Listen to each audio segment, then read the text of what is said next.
I served revenge cold and left everyone speechless.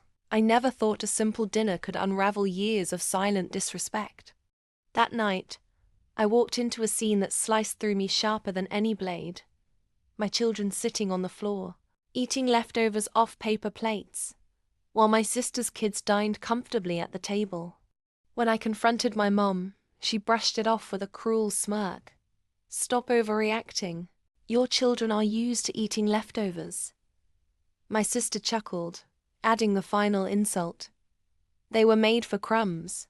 I froze, but in that moment something inside me ignited a fire I didn't know I had. I could have exploded in rage, but instead, I smiled coldly. Because revenge doesn't have to be loud. Sometimes it's served slow and steady. The next day, I told my kids we were going to have a special family dinner. I didn't explain much, only that everyone was invited. I cooked everything from scratch: fresh bread, juicy roast chicken, vibrant salads, the kind of meal that doesn't just fill the stomach but fills the soul. Then I texted my mom and sister an invite for dinner at our place. "Come hungry," I said with a winking emoji. When they arrived, they expected a casual meal, just like always. But my house was transformed. The dining room was elegantly set, candles flickering, soft music playing. I watched their faces, carefully smug at first, then slowly shifting to confusion, then to discomfort.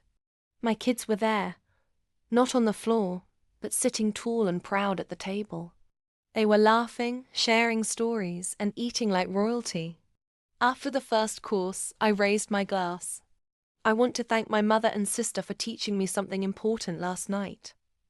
They exchanged puzzled glances.